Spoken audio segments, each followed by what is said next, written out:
Stocks I'm Buying March 2020 edition. Welcome in, guys, to my favorite series I do on this channel each and every month, where I tell you guys about the 3 stocks I'm buying in the current month and why I am buying those stocks. Hope you guys enjoy this as always. But before we get into today's video, we got to talk about something very, very serious I got to share with you, okay? There's this YouTuber who's on the come up right now, okay? And he's gunning for us, okay? He's stolen everything from me, okay? He stole even my channel name. He calls himself Financial Education too. He steals my wardrobe. He steals my Teslas. I don't like this guy, okay? This guy came out with some new series. It's all like popping off and whatnot. Came out with a video a couple days ago. It's called 3 dividend stocks I'm buying. And it's basically just stole my idea of 3 stocks I'm buying, and he's using it for dividend stocks, okay? Guy got like 3,700 thumbs up. We cannot let him beat us. We need to hit at least 4,000 thumbs up on this video. We cannot let him take us over, okay? We're the establishment. We're not letting him take us over. No way, no how.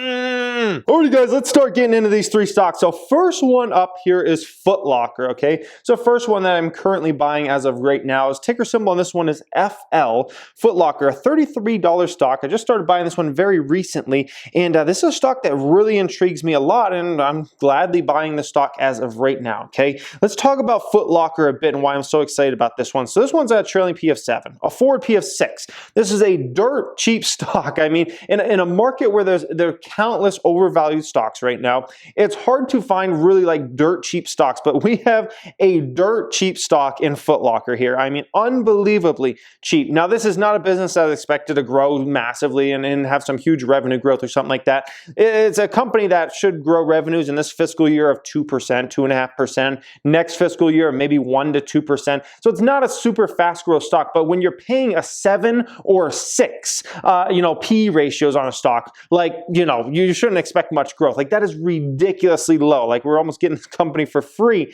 at the end of the day, okay? Now, the company is expected to do $5.18 of EPS in the current fiscal year versus $4.93 a year ago. Next year, expected to do $5.47 versus $5.18. So the company is expected to continue to grow revenues, continue to grow EPS, but not at some huge rate. But once again, we're paying like, a 6 to 7 P ratios on this company. Like, it's incredibly cheap. Now, Footlocker, they obviously own Footlocker brand that a lot of you guys probably know, as well as the Champ Sports brand. They own eastbay.com as well as a few other brands, but they also invest in up-and-coming companies, okay, that are doing some pretty big things. So for instance, last year, 2019, they invest $3 million into a mobile video commerce platform network that we'll see what happens with that long term. But these type of small investments, if success is made of some of these small investments, it can end up paying off hundreds of millions of dollars, if not more than that, okay? They also invested $100 million this past year into a sneaker platform called GOAT, that if you're a sneaker reseller, you probably know of this platform.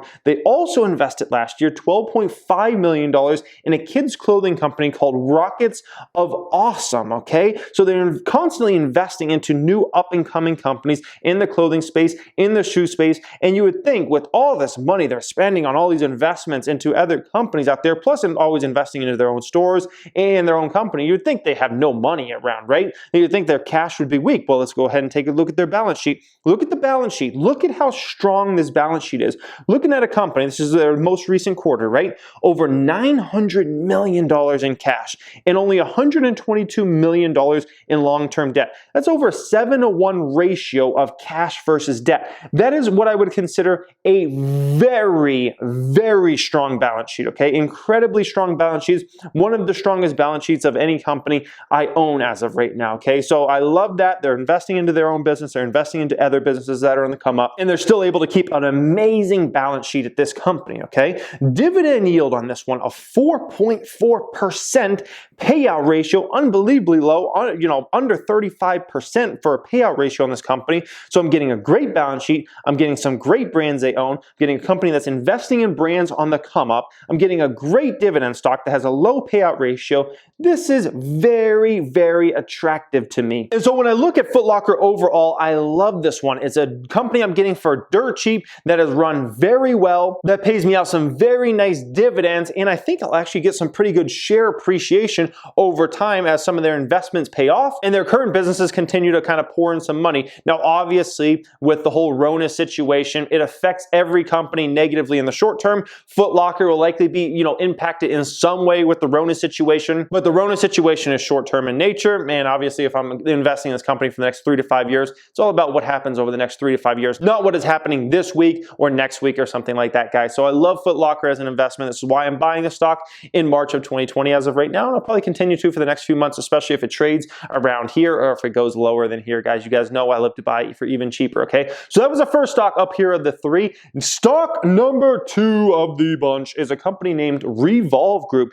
Ticker symbol on this one is RVLV, and I'm really excited about this one. This one's about a $15 and some change stock as of right now. So Revolve operates 2 websites. One is called Revolve.com. This is their main business. This is a business that is aimed at females as of right now. They don't have a lot of male clientele. Like 98% plus of their business is females right now. And how do they get this business to drive to this website? Well, from influencers, okay? Social media influencers. Not many of the established companies understand that the new world of advertising is not advertising on print ads and radio ads and television ads. No.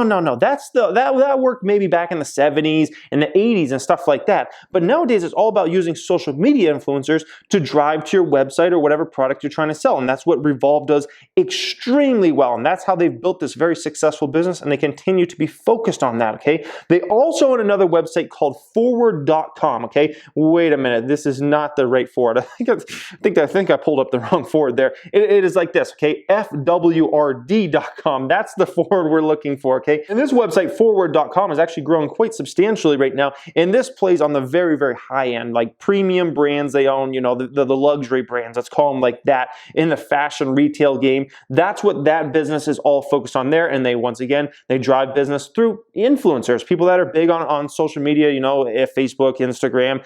They're even getting into the TikTok space, and fashion YouTubers and all those sorts of things. So that's how they've built this business very well, and they've done a phenomenal job, and I expect them to continue to do a phenomenal job of continuing to build those 2 websites there. It's a company that has shown strong growth, okay? It's a company that in 2017 was doing under $400 million of revenue, right? Then in 2018, they do nearly almost a $500 million in revenue. This past year, they reach over $600 million in revenue for the first time ever. That's incredible. Net income goes from $5 million to $30 million to $35 million, which is impressive that they could even put up a $35 million number when it comes to net income on a year when it went IPOs. Because if you don't know, Revolve, ticker symbol RVLV, this one actually went public. It actually had its IPO in 2019. You get a lot of costs in there whenever you have an IPO, so it's hard to even make any money basically the year you go IPO. And so needless to say, it's a company that's growing net income, growing revenue at a very high rate. Now, with the whole Rona situation, once again, this is something that's hurting all companies' earnings in the short term, you know, when it comes to revenue and EPS, or at least expect it to. So there's a company that was expected to do 20% plus revenue growth for current year, 2020. Now analysts are expecting around 15.9%, so somewhere around 16% roughly. We'll have to see where all that shakes out. In my opinion, if it wasn't for this Rona situation, this company will grow, 20% plus in 2020. And who knows, even despite the Rona situation, it could end up, outperforming this year and maybe still growing revenues 20% plus. We will have to see. Obviously, supply chain out of China and Asia has kind of been messed up here in the short term, and that negatively impacts, obviously, numbers in the short term, okay? So, it is what it is there, but still, I mean, 15.9% revenue growth is definitely nothing to sneeze at. In terms of 2021, the company is expected to do 17.5% revenue growth. I would expect, unless there's a big recession going on in that year, I would expect them in 2021 to have 20% plus revenue growth. I mean, this is a business that will continue, in my opinion,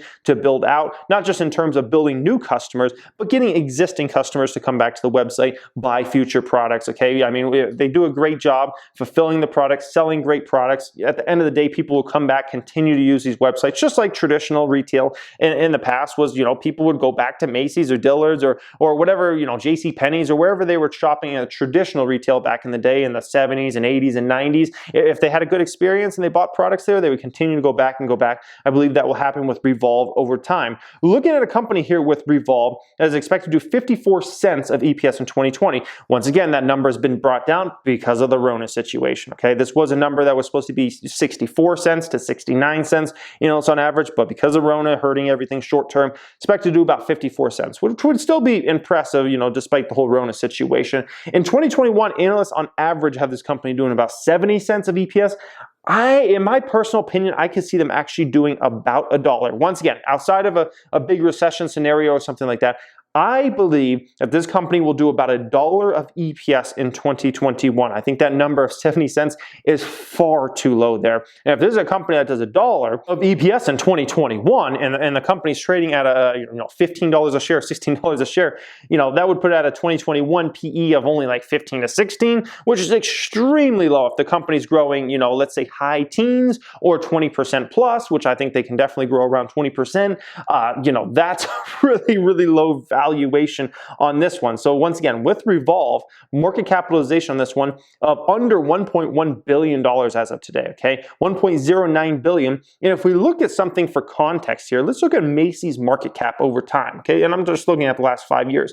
Macy's market cap in the past was well over $20 billion. $24+ billion in the past is where Macy's market cap has been. Now, obviously, kind of the death of the retail mall has hurt companies like Macy's substantially, so their market caps have shrunk and shrunk and shrunk, while companies like Revolve that are internet-based are climbing and climbing and climbing. But if we think about a company like Macy's at a $24+ billion market cap in its heyday, right? I can definitely see a company like Revolve in the next 10 years getting to a place where they at least have a $10 billion plus market cap with the type of growth I believe this company is going to go on over the next decade. As long as management continues to execute at a high level, continues to bring in new customers and delight the existing customer base, I think this is a potential, keyword is potential, a 10x plus stock over the next 10 years. And it's very hard to find those type of opportunities in the stock market. There aren't a lot of stocks out there that you can, you believe you have a good chance of 10xing plus in your money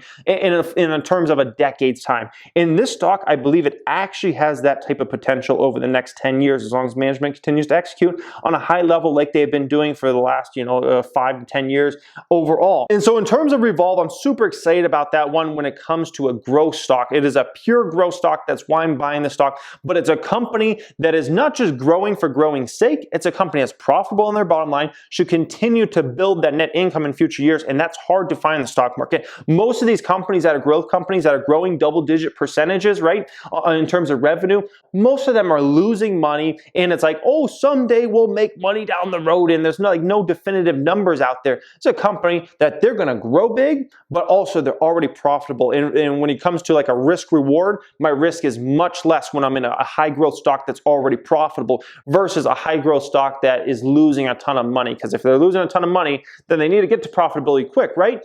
Or they're going to have to raise money down the road. And a company like Revolve, they can fund their own business. So I love that one. I think we're going to do very well on that one over time. And I think that one has massive upside potential over the next 10 years, okay? So let's talk about the last one. Stock number 3 up here is Carnival Corporation, a $33 stock as of today. Ticker symbol on this one is CCL. Now, I want to just kind of direct you guys' attention. I want to talk about this one because basically I released a video on Financial Education 2 today that went into basically talking about CCL. It's a video called Why I Bought $20,000 of One Dividend Stock in 20-minute span. That video talks about CCL into depth in there and why I'm so bullish on that particular stock. So just check out that video. I don't want to, talk about the same stuff I literally just talked about in a video here today. So hope you guys enjoyed this video. As always, let me know in that comment section what 3 stocks you will be buying in the month of March of 2020. I would love to hear from you guys as well out there. Hope you guys enjoy this. As always, smash the thumbs up button if you enjoy this series each and every month. Thank you for watching and have a great